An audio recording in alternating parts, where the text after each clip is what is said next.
Salam əziz abituriyentlər, növbəti videoda xoş gördük sizləri. Bu gün mən sizə test 25-i izah edəcəm. Suallar Həndəsi Optika bölməsinə aiddir. Dövlət İmtahan Mərkəzinin sınaq və qəbul imtahanlarında istifadə etdiyi test nümunələrinə aiddir. Birinci sual. Cisim toplayıcı linzadan 40 sm məsafədə yerləşəndə onun xəyalı özü boyda alınır. Linzanın optik qüvvəsi nəyə bərabərdir? Əvvəlcə xəyalın özü boyda alınması barədə sizə məlumat verim. Xəyal özü boyda alınır o deməkdir ki, xətti böyütmə 1-ə bərabərdir. Cismi 2F-də qoyduqda, xəyal da 2F-də alındığına görə və xətti böyütmənin düsturu F böl D olduğuna görə 2F-i 2F-ə böldüyümüz zaman 1 edər. Yəni yadınızda saxlayın ki, xəyal özü boyda alınırsa, demək xətti böyütmə 1-ə bərabərdir və cisim 2F-də qoyulubdur. Və cisim linzadan 40 sm məsafədə yerləşibdir. Deməli D 40 santimetrdir. Yəni 0,4 metrdir. Onda biz buradan F-i tapa bilərik. F bərabərdir D bölünsün 2. Yəni 0,4 bölü 2 o da edər 0,2. F-i tapdıq. Bizim linzanın optik qüvvəsini soruşur. Optik qüvvə 1 böl F-ə bərabərdir. 1 bölünsün 0,2 o da edər 5. Doğru cavab D variantı. İkinci sual. Birinci müstəvi güzgü üzərinə düşən şüa ikinci müstəvi güzgüdən əks olunduqdan sonra hansı nöqtədən keçər? Deməli, birinci güzgüyə baxıb görürük ki, bu 45 dərəcə ilə düşür. Çünki kvadratın düz ortasından keçir. 45 dərəcə ilə də digər güzgü üzərinə düşməlidir. Bax, bu şəkildə 45 ilə qayıdıb, ikinci güzgü üzərinə 45 ilə düşməlidir. İkinci güzgüyə 45 ilə düşübsə, ikinci güzgüdən 45 dərəcə ilə çıxmalıdır. Görək, bu hansı nöqtəyə düşür? Bu gəlib bizdə, indi mən görüm şəkil düz çəkə bilirəmmi?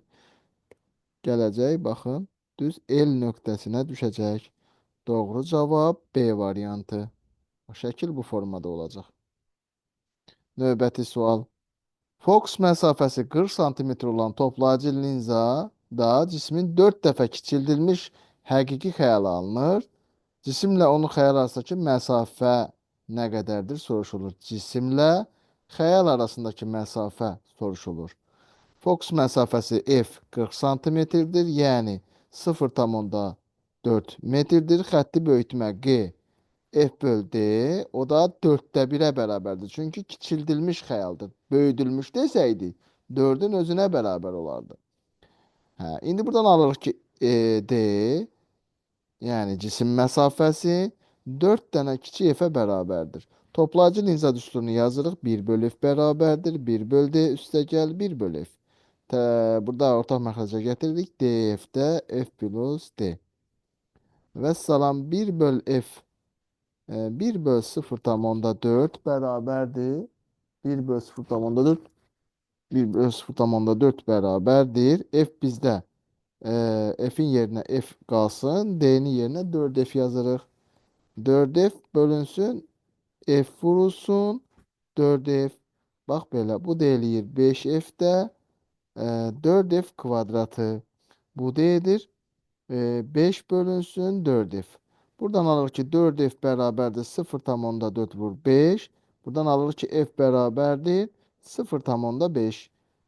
Yəni bu 4 ilə bu gedir. Burada 0,1 qalır. 0,1 5-ə vuranda 0,5 eləyir. İndi biz D-ni tapa bilərik burada. 4 vurulsun 0,5. O da eləyər 2 metr. Bizə soruşulurdu ki, cisimlə xəyal arasındakı məsafə, yəni D plus F soruşulur. Yerinə qoyuruq burada. Deməli, D bizdə D plus F bərabərdir. D-ni biz 2 metr tapmışıq. Xəyal məsafəsi isə 0,5-dir. Yəni bu da edər 2,5. Doğru cavab A bəndi. Növbəti sual. Proyeksiya aparatında cismin böyüdülmüş aydın xəyalını almaq üçün hansı şərt ödənməlidir? Böyüdülmüş həqiqi xəyal almaq istəyiriksə, biz cismi toplayıcı linzanın foksu ilə 2 qat foksu arasında yerləşdirməliyik ki, bu cismin böyüdülmüş həqiqi xəyala alınır. Nümunə kimi təxmini də olsa burada göstərin. Bax, bu cisimdir. Paralel şua göndərirdik. O F'dən keçirdi. Bir də optik mərkəzdən şua göndərdik. Bax bu nöqtədə kəsirdi. Bu da bizim cismimiz. İndi baxın.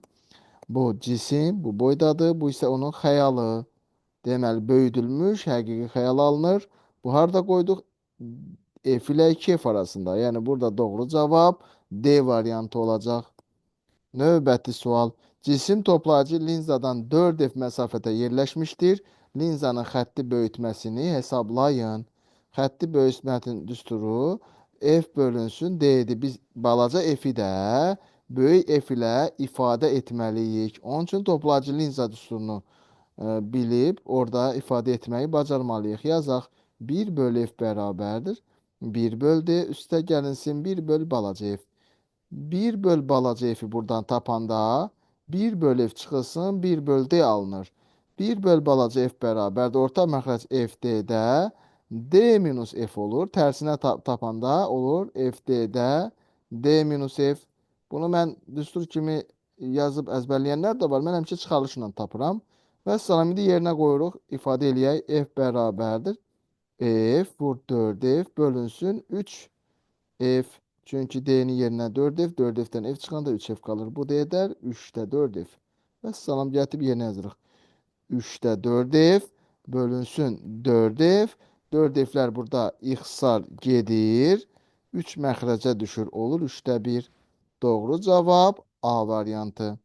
6-cı sual. Linzanın fokus məsafəsinin vahidi hansıdır? Fokus məsafəsinin vahidi 1 metrdir. Doğru cavab B variantı. 7-ci sual. Toplayıcı linza üzərində düşən işıq şüası linzadan sındıqdan sonra hansı nöqtədən keçər? Paralel gələn şüa linzadan sındıqdan sonra hökmən fokus nöqtəsindən keçməlidir. Bu da gəlib çıxır hansı nöqtəyə? N nöqtəsinə gəlib çıxır. Doğru cavab B variantı. Növbəti sual. 8-ci sual. Fokus məsafələri F1 bərabər 32 sm, F2 bərabər 12 sm olan linzalar sisteminə baş optik oxa paralel işıq şüaları dəstəsi düşür. Linzalar arasındakı məsafə nə qədər olmalıdır ki, şüalar sistemindən keçəndən sonra özlərinə paralel qalsınlar? Deməli, iki linza arasındakı məsafə, buna biz bir L deyək. Bu L məsafəsi. Bu linzaların fokus məsafələrinin cəminə bərabər olmalıdır ki, linzalardan sistemindən keçən paralel işıq dəstələri yenidən paralel qalsınlar. Bax, bunu mən indi burada izah eləyəcəm şəkil vasitəsilə. Baxın, bu nöqtə, iki linza arasındakı məsafə, bu nöqtəni bir dənə K nöqtəsi ilə qeyd edək. Bu birinci linza, bu da ikinci linza olsun. Birinci linzanın fokus məsafəsi F1, İkinci linzanın fokus məsafəsi isə F2 olsun. Gəlin paralel işıq dəstəsi göndərək F1, birinci linzaya. Bu hökmən hardan keçməlidir? F1-dən. Bu tamamladıq. Birinci linza ilə işimiz qutardı. İndi ikinci linzaya kimi baxaq. İkinci linzaya baxmaq lazımdır. Necə? İki qaydamız vardı. Birinci qayda o idi ki, paralel düşən şüa hökmən F-dən keçməli idi. Linzada xəyal qurmanın 3 qaydası vardı. Mən ilk ikisini xatırladıram sizə. Paralel gələn şüaların hökmən F-dən keçməlidir. İkinci qayda o idi ki, F-dən gələn baş optik oxa paralel qalmalıydı. İndi bu ikinci linza üçün, bax bu birinci şua bax, bu şua var ha, bax bu şua paralel F-dən gəlir. Yəni bunun F-indən gəlir. F-indən gəlirsə sonra paralel qalmalıdır. Yəni bunun üçün də bu şərt ödənməsi lazımdır. L bərabər F1 plus F2 şərti ödənməsi lazımdır. Gəl ödəyək bu şərti. Görək F1 üstə gəl F2. F1 bizdə 32-dir. Üstə gəl 12. O da edər 44. Doğru cavab B variantı. Burada səpici linza olsaydı, təbii ki, məsələn, ta ki ikinci linza səpicidir. Burada minus olacaqdı. Yəni, çünki səpici linzanın fokus məsafəsi mənfidir. 9-cu sual. 3 mühitdə şüaların yol göstərilmişdir. Mühitlərin sındırma əmsallarının arasındakı hansı münasibət doğrudur? Deməli, sınma qanunu yazırıq. Sınma qanunu yazan kimi bu sualın həllini tapa bilərik. Sinus alfa bölünsün sinus beta bərabərdir N2 böl N1. Yəni, bucaqlar sındırma əmsalı ilə tərs asıdır. Hansı mühitdə bucaq daha çoxsa, demək o mühitin sındırma əmsalı az imiş. Bu bucaqları da normalla, yəni bu qırıq-qırıq xəttlərlə əmələ gətirdiyi bucağa görə baxa bilərik. Mən indi bunlarsa lövhəni böyüdüb göstərəcəm ki, siz daha yaxından onu görə biləsiniz. Birinci halda bu bucaq alfa 1 bucağıdır. İkinci halda bu bucaq baxın alfa 2 olsun. Üçüncü halda isə həmin bucaq baxın 90 dərəcədir. Yəni daha çoxdur.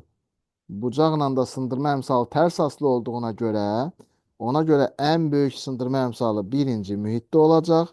Sonra ikinci mühitdə, sonra isə üçüncü mühitdə olacaq. Beləliklə doğru cavabımız olacaq B variantı. Növbəti sual. Optik qüvvəsi eyni olan iki linza göstərilmişdir. Birincisi toplayıcı linzaya düşən A işıq şüası ikinci toplayıcı linzadan hansı istiqamətdə çıxar?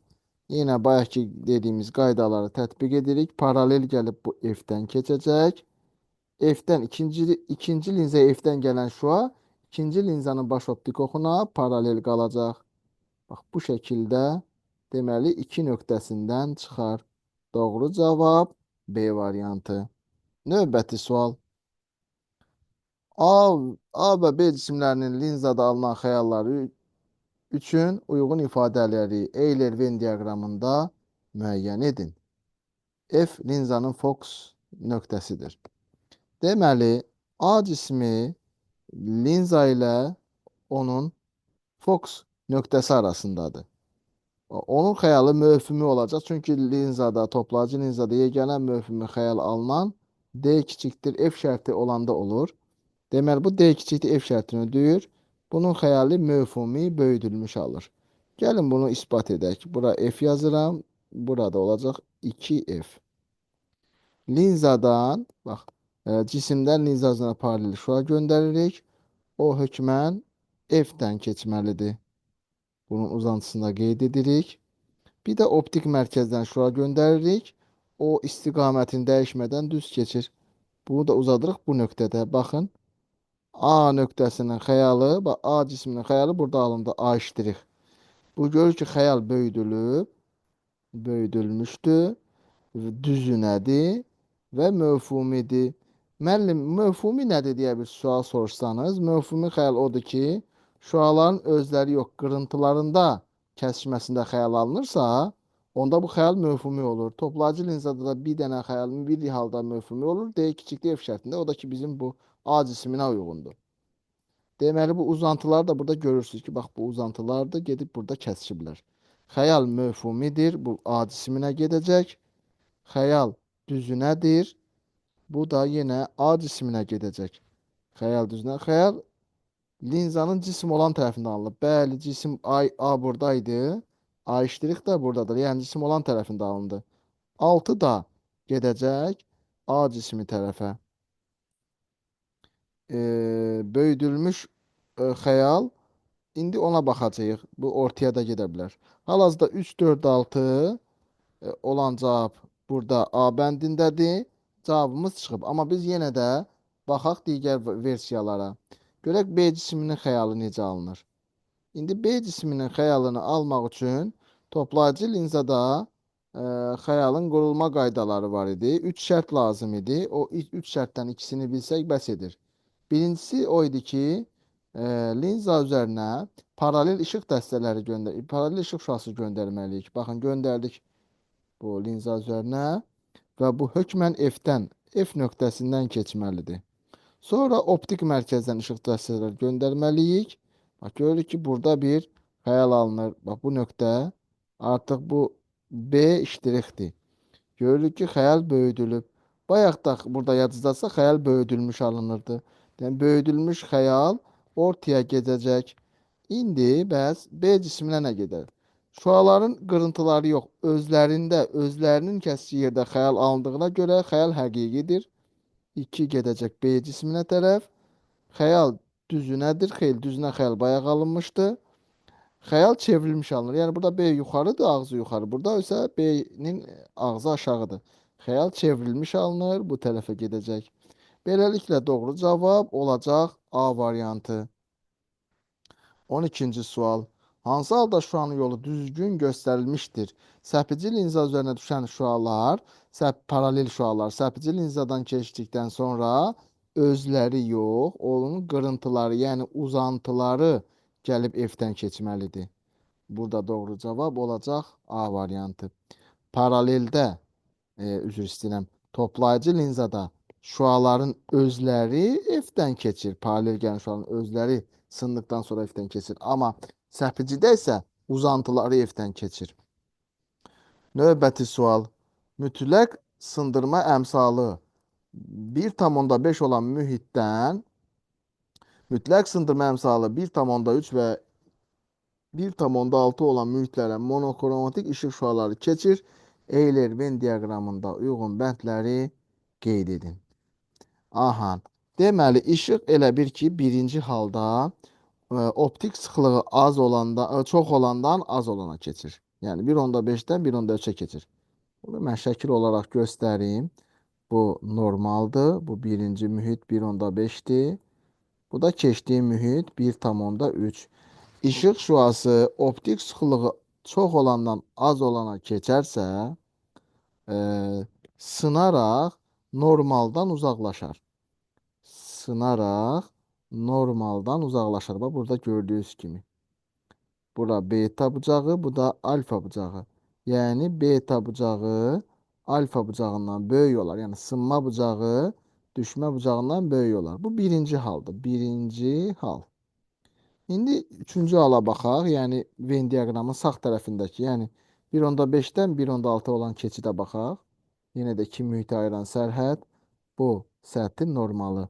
İşıq şüası optik sıxlığı az olan mühitdən çox olan mühitə keçərsə, sınaraq normala, yəni iki mühitin ayıran sərhəddə çəkilmiş perpendikulyara yaxınlaşır. Və bu da üçüncü versiyadır. Yəni bunun sağ tərəfinə gedən versiyasıdır. İndi burada görürsünüz ki, görünür ki, buradan düşmə bucağı sınma bucağından böyükdür. İndi baxaq. Dalğa uzunluğu söhbəti nətərdir? Dalğa uzunluğu lambda 1-in lambda 2-ə nisbəti bərabərdir n2-nin n1-ə. Tərs aslıdır. Yəni azdan çoxa gedəndə dalğa uzunluğu azalır, çoxdan aza gedəndə artır. Yəni birinci halda çoxdan aza getdiyi üçün dalğa uzunluğu artacaq. İkinci halda 1,5-dən keçirdi 1,6-ya. Azdan çoxa getdiyi üçün ikinci halda dalğa uzunluğu azalacaq. Çünki tərs aslıdır. Vəssalam. Hə, işıq şüası bir mühitdən digərinə keçəndə tezlik və period dəyişmir. Ona görə 1-i ortaya yazırıq. 1 gedər ortaya. Onda A bəndi səhv olur. Hə, deməli, dalğa uzunluğu artır. Hansında artırdı? Birinci şəkildə. Baxın, birinci şəkildə artırdı dalğa uzunluğu. 2 gedər birinci şərtə. Dalğa uzunluğu azalır bu. Üçüncü şərtə aiddir. Bu 3 gedər 3-ə. Düşmə bucağı sınma bucağından böyükdür. Düşmə bucağı sınma bucağından böyükdür. Bu da yenə üçüncüyə gedər. Düşmə bucağı sınma bucağından böyükdür. Bu da üçüncüyə gedər. Beləliklə doğru cavab olacaq Y variantı. 14-cü sual. Müstəvi güzgüdə cismin xəyalı alınır. Hansı ifadələr doğrudur? Müstəvi güzgüdə cisimlərin mövhumi özü boyda xəyalları alınır. Bax da ki, bu güzgüdür, müstəvi güzgüdür və burada bir cisim var. Bu cisim bu güzgüdə xəyalı güzgüyə nəzərən simmetrik və özü boyda alınır. Bax bu şəkildə. Burada belə bir qayda var. Xəyal həqiqidir. Xeyr, xəyal mövhumidir. Çünki şüaların uzantılarında xəyal alınır. Xəyaldan güzgüyə qədər olan məsafə cisimdən güzgüyə olan məsafədən kiçikdir. Kiçik deyil. Güzgüdə simmetriklik vardı ya. Xəyaldan cisimə qədər, bax bu xəyaldan linzaya qədər olan məsafə F, cisimdən güzgüyə qədər olan məsafəyə D-yə bərabərdir. 2 səhvdir. Xəyal düzü nədir? Bəli, burada görürsünüz ki, bu C cismi yuxarıdır, burada da yuxarıdır. Xəyal düzü nədir? 3 doğru variantdır. Xəyal cismin özü boyda alınır, o da doğru variantdır. Özü boyda xəyal alınmalıdır. Cisim güzgüdən hansı sürətlə uzaqlaşarsa, xəyalı da o sürətdən uzaqlaşar. Amma burada nə deyir? Yaxınlaşar. Bu cümlə korlayır işləri. Doğru cavab olacaq 3, 4. Və nəhayət sonuncu sual. Hansı ifadələr doğrudur? Sudan havaya keçən işıq şüası. Sudan havaya su bilirsiniz ki sındırma əmsalı birdən böyükdür. Havanın sındırma əmsalı isə 1-ə bərabərdir. Təxmini də olsa.